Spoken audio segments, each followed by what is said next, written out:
venus tous assister à ce deuxième atelier consacré à ce qu'on appelle la rose du cœur.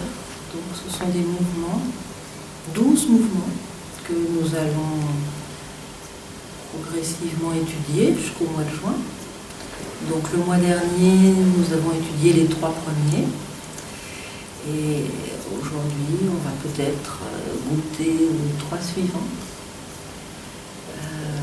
Donc ces mouvements nous ont été enseignés par la tradition essénienne, qui a vécu à peu près à toutes les époques, soit ouvertement, soit dans le secret. Donc pour la tradition essénienne, tout est vivant, que ce soit les minéraux, les végétaux, les animaux, les hommes, et peut-être les mondes plus subtils qui sont autour des hommes, les pensées, les sentiments et les mouvements. Les mouvements sont comme des êtres qui n'ont pas de corps physique, mais si on arrive à se calmer, à respirer, le mouvement extérieur va provoquer un mouvement intérieur. Et ce mouvement intérieur va provoquer un état d'être différent des états d'être que la vie quotidienne nous propose. Donc c'est une pratique assez vivante. Si vous ne faites pas les mouvements, ils ne viendront pas vous voir.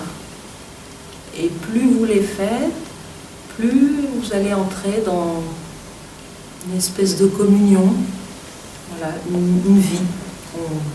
On vit avec eux. C'est pas les êtres de la nature, non? Les élémentaux, comme je dirais. Alors, c'est une vibration au-dessus des êtres de la nature. Mais les êtres de la nature les recherchent et les aiment beaucoup. Et vous pouvez expérimenter par vous-même le fait que si vous faites le mouvement à l'intérieur, vous allez peut-être sentir quelque chose. Mais si vous le faites à l'extérieur, au bord de l'eau, et ça nous arrive souvent au mois de mai, au mois de juin, j'emmène souvent le groupe au bord de la Charente. On a trouvé par exemple un énorme saule pleureur, Rosemary peut témoigner, un énorme saule pleureur. Quand on se met autour de lui, voilà, vous voyez, j'en ai la chair de poule, quand on se met autour de lui, l'énergie des mouvements est décuplée. Donc les êtres de la nature viennent se nourrir de ce que la pratique provoque. D'accord. Voilà. Donc voilà, plus on veut vivre avec ces mouvements, plus il faut trouver le temps de les pratiquer, 5 minutes tous les jours. Voilà. Il faut vraiment partir à la découverte de ce que ces mouvements proposent. Donc ça ressemble un petit peu au Qigong ou au Tai Chi. Il faut partir à la découverte de ce que le mouvement va provoquer à l'intérieur de vous. Voyez. Le simple fait de lever les bras comme ça au-dessus de ma tête, j'appelle des êtres, j'appelle des énergies. L'énergie du soleil, de la lune. Voilà. Donc c'est vraiment un geste tout simple, mais voilà, qu'il ne faut jamais faire dans l'inconscience. Parce que automatiquement, on va se lier à des êtres. Voilà.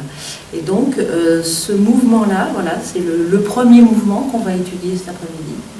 Donc, ce premier mouvement, on appelle les êtres du soleil, les êtres de la lune, et on demande à notre âme de descendre dans le sanctuaire de notre cœur.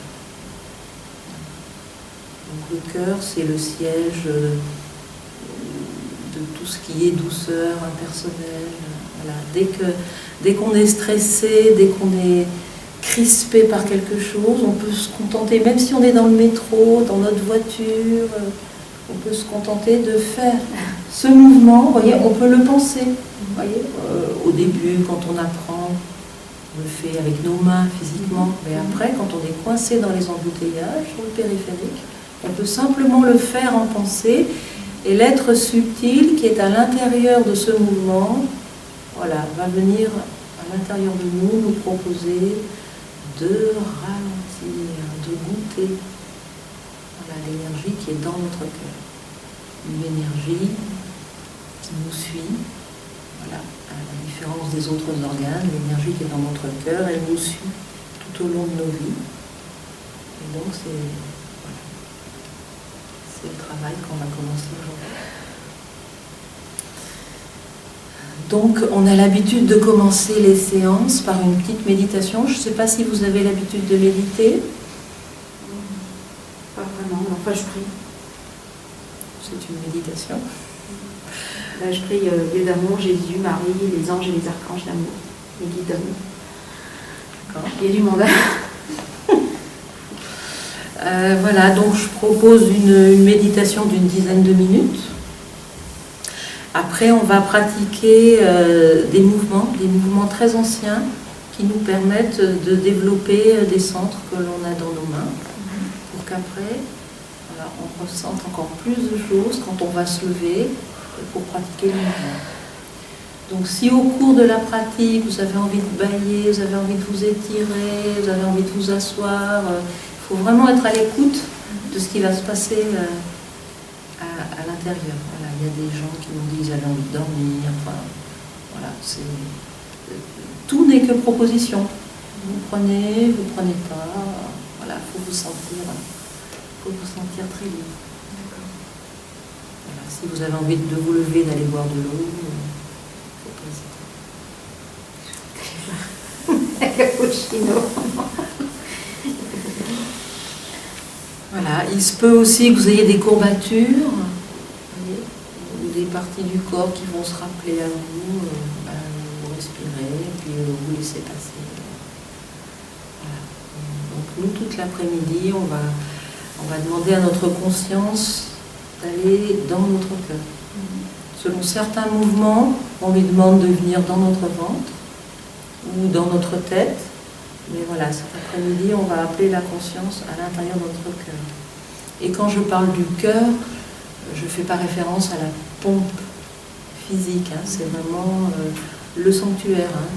Dans la tradition essénienne, on nous parle de 3 centres. Un centre qui est dans notre ventre, qui est le centre de notre volonté, qui peut guider les enfants de 0 à 7 ans. Après, un centre du cœur et un centre de la tête. Donc aujourd'hui, on amène la conscience dans le centre du cœur.